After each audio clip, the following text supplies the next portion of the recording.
आज cooking repeat पर share करेंगे कान्हा जी का सबसे प्रिय भोग पंचामृत और धनिया पंजीरी। कहते हैं अगर आप 56 भोग नहीं लगा सकते तो सिर्फ ये दो भोग लगा दीजिए, 56 भोग के बराबर होता है। मैं ऋतु गुप्ता कुकिंग रिपीट पर आप सभी का बहुत बहुत स्वागत करती हूँ और मेरी तरफ से कृष्ण जन्माष्टमी की आप सभी को बहुत बहुत शुभकामनाएं। तो चलिए तैयार करते हैं ये दोनों भोग की रेसिपी। सबसे पहले तैयार करेंगे धनिया पंजीरी। तो धनिया को हम थोड़ा सा रोस्ट कर लेंगे। इसे हमें लो हीट पर भूनना है और इसे आप व्रत में भी खा सकते हैं, ये फलाहार में आता है। तो सबसे पहले हमने जो धनिया लिया है साबुत धनिया, जो कि एक मसाला स्पाइसेस होते हैं, इसी का हमें आज पंजीरी तैयार करनी है। इसे लो हीट पर बस लगातार चलाते हुए बहुत हल्का सा 2 से 3 मिनट तक भूनेंगे, बहुत ज्यादा नहीं। जब इसमें से बहुत ही सौंधी सौंधी सी खुशबू आने लग जाएगी तो बस उसे प्लेट में निकाल लीजिए। और अब हम इसे ठंडा करेंगे, क्योंकि इसे ठंडा करने के बाद हमें इसे ग्राइंड करना है। तो अभी हम आगे की तैयारी कर लेते हैं। अब कढ़ाई में डाला है 1 चम्मच देसी घी। भोग जो भी बनाएंगे वो देसी घी से ही बनाएंगे। इसमें 1 चम्मच काजू और 1 चम्मच बादाम को डालकर रोस्ट करेंगे। इसे भी बहुत ज्यादा रोस्ट नहीं करना है, बस जो इसका अच्छी सी खुशबू आनी चाहिए। भुना हुआ होगा तो टेस्ट बहुत ही बढ़िया आएगा। तो इसे भी 2 से 3 मिनट तक बस लाइट गोल्डन कलर आने तक हमें भून लेना है। अब देखिए इसमें कलर आने लगा है और धीरे धीरे हम देख रहे हैं कि बादाम भी क्रैकल होने लगे हैं, चटकने लगे हैं। तो बस इसको भी प्लेट पे कटोरी में निकाल के ठंडा करेंगे। आप चाहें तो इसमें कटे हुए काजू बादाम ले सकते हैं या फिर इस तरह से साबुत ले सकते हैं। तो यहाँ पर हमने लिए हैं मखाने। तो मखाने भी ऐसे ही 1 से 2 चम्मच लिए हैं मैंने यहाँ पर, और जो काजू बादाम बूंदी हुई घी था उसी में हम मखानों को रोस्ट करेंगे।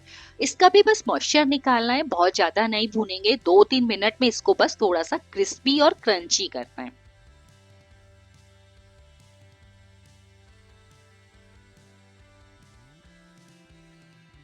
कृष्ण जन्माष्टमी पर ये कान्हा जी का बहुत ही प्रिय भोग है, धनिया पंजीरी। और इससे पहले भी मैं पंजीरी की रेसिपी शेयर कर चुकी हूँ, नारियल मखाना पाक जिसे हम कहते हैं। तो देखिए मखाना यहाँ पर भुन चुका है और मैंने उसे भी बोल में ट्रांसफर कर लिया है। अब बस आधा चम्मच देसी घी ले रहे हैं और उसमें डाल रहे हैं 1 चम्मच मगज मेलन सीड्स। इसे भी हल्का सा रोस्ट करना है। इसे भुनने में बहुत ज्यादा टाइम नहीं लगता है, बहुत छोटे छोटे होते हैं, जल्दी ही भुन जाते हैं। साथ ही में हम डाल लेते हैं 1 चम्मच चिरौंजी। तो बस दोनों ही चीजों को हम साथ में मिक्स करके भूनेंगे, थोड़ा जल्दी भी काम हो जाएगा। दोनों का साइज छोटा छोटा है तो बहुत टाइम नहीं लगेगा, 1-2 मिनट में भुन जाएंगे। तो देखिए यहाँ पर भुनने लगे हैं और जब सीड्स भुनने लगते हैं तो इसकी पहचान है, ये भी क्रैकल होने लगते हैं, चटर पटर जैसी आवाजें आने लगती हैं। तो ये भी देखिए यहाँ पर भुन चुके हैं। अब इसको भी हम दूसरे बोल में ट्रांसफर कर लेते हैं।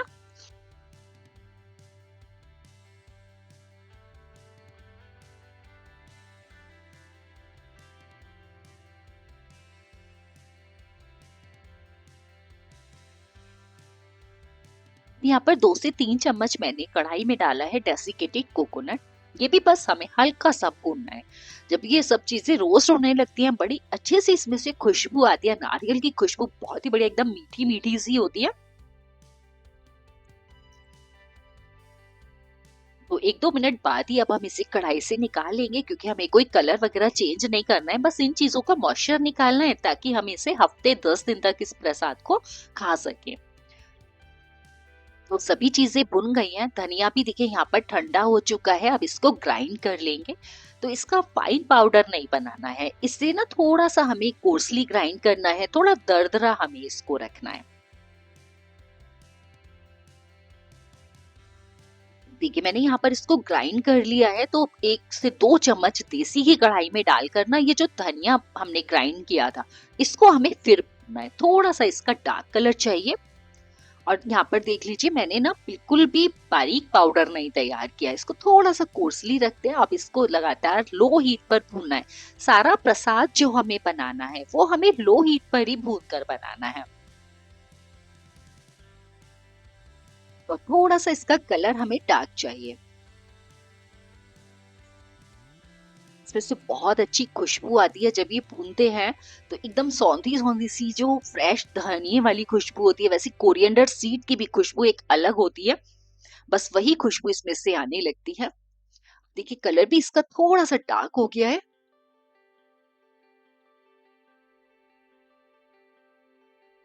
बस इसको हमें निकाल लेंगे क्योंकि अच्छा सा कलर डार्क है एकदम से।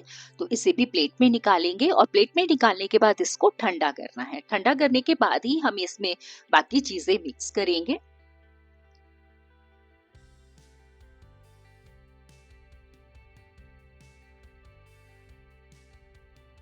यहाँ पर मैंने धनिया पाउडर भी ठंडा कर लिया है और ये सभी चीजें मैंने इकट्ठी कर ली हैं। थोड़े से तुलसी के पत्ते लिए हैं। आप चाहें तो जो ड्राई फ्रूट्स वगैरह हैं ये सब काट कर डाल सकते हैं। तो अब हम सभी चीजों को मिक्स कर लेंगे। मखाने में यहाँ से हाथ से थोड़ा सा क्रश कर लियो। आप चाहें तो सभी चीजों को ग्राइंडर जार में डालकर पाउडर भी बना सकते हैं। लेकिन मुझे ना थोड़ी सी क्रंची क्रंची सी जब प्रसाद खाते हैं तो बहुत टेस्टी लगती है। इसी में हम सभी चीजें मिक्स और काजू और बादाम को मैं बस 2 पीस कर रही हूँ, बहुत बारीक नहीं कर रही हूँ, नहीं बहुत छोटा कर रही हूँ। आप अपने अकॉर्डिंग इसको छोटा-बड़ा जैसे चाहें कर सकते हैं। मैं बस 2-2 पीस में इसको काट रही हूँ।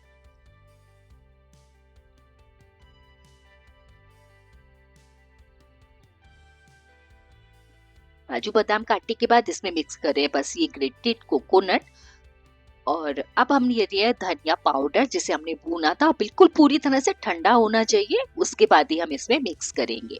अब ये सभी चीजें मिक्स कर ली हैं। बारी आती है इसमें तुलसी के पत्ते। तुलसी जरूर डालते हैं कान्हा जी के भोग के लिए। इसके बिना ना कान्हा जी का जो भोग होता है वो अधूरा होता है। इसके बस पत्ते पत्ते हम निकालेंगे और इसमें मिक्स कर देंगे।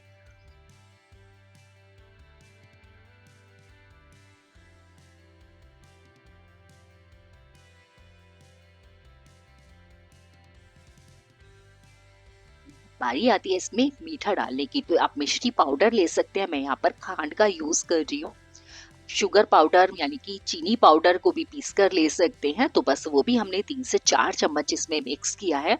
तो ये हमारा पंजीरी धनिया पंजीरी का भोग तो तैयार हो गया है और इसे हम भोग लगाने के लिए तैयार कर लेते हैं। अब आपको रेसिपी कैसी लग रही है मुझे कमेंट में लिखकर बताइएगा। आप किस तरीके से क्या क्या प्रसाद तैयार करते हैं जन्माष्टमी के लिए।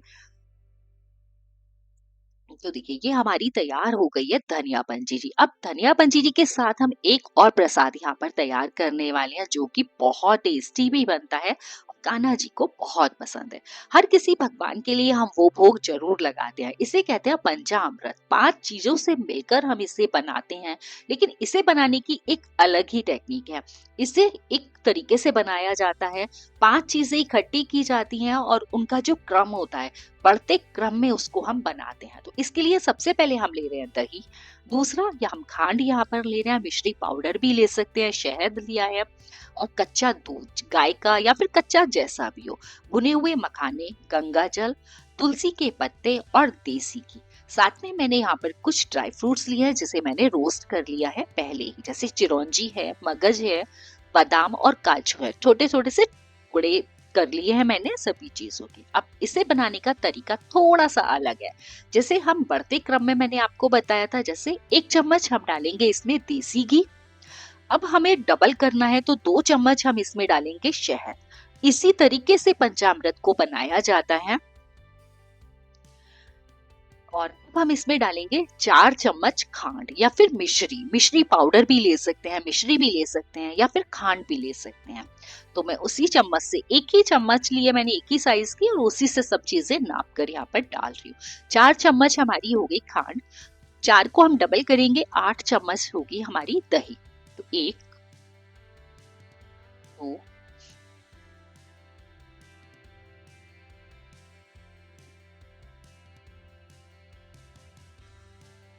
ये एक मेजरमेंट है। पहले मुझे नहीं मालूम था इसके बारे में, लेकिन एक बार जब मम्मी मेरे पास आई थी तो उन्होंने मुझे बताया कि ये प्रसाद ऐसे बनाया जाता है और उन्होंने मुझे बनाकर बताया।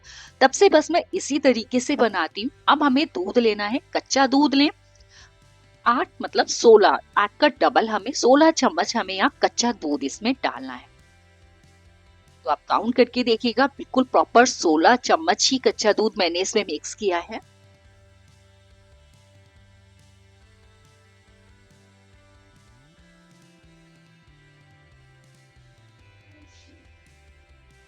अब यहाँ पर थोड़ा सा गंगा जल, वैसे 5 चीजें पूरी हो चुकी हैं लेकिन इसमें गंगा जल भी जरूर डलता है, साथ में तुलसी के पत्ते, ये सब चीजें मिक्स होती हैं। तुलसी जरूर डलती है, कान्हा जी का भोग है तो तुलसी जरूरी होती है। तो बस थोड़े से तुलसी के पत्ते, बहुत अच्छा सा टेस्ट आता है सब चीजों का। अब इसमें मखाने ये ऑप्शनल है, आप चाहें तो डाल सकते हैं, भोग यहीं कंप्लीट हो जाता है वैसे तो, लेकिन बस थोड़ा सा भोग लगा रहे हैं, थोड़े से ड्राई फ्रूट्स और मखाने वगैरह ऐड कर देते हैं, बस इसको मिक्स कर लेंगे। तो बस इसी तरीके से हमारा पंचामृत भी बन के तैयार हो गया है, एकदम से परफेक्टली है, सब चीजें उसी हिसाब से मैंने डाली हैं। तो आप इसी तरीके से आप तैयार कीजिएगा। पंचामृत बनाने की यही रेसिपी है, जो मंदिरों में बनाया जाता है वो इसी क्वांटिटी और इसी तरीके के हिसाब से बनता है। तो यहाँ पर मैंने आपके साथ आज भोग की 2 रेसिपी शेयर की हैं और साथ में तुलसी के पत्ते जरूरी हैं यहाँ पर। और देखिए अब हमारा ये पंचामृत भी तैयार हो गया है, तो कान्हा जी के भोग के लिए हमारी दोनों रेसिपीज तैयार हो गई हैं, दोनों ही भोग यहाँ पर तैयार हो गया। आप ये प्रसाद की रेसिपी अपनी फैमिली और फ्रेंड्स के साथ भी शेयर कर सकते हैं। तो चलिए मिलते हैं फिर एक नई रेसिपी के साथ। जय श्री कृष्ण।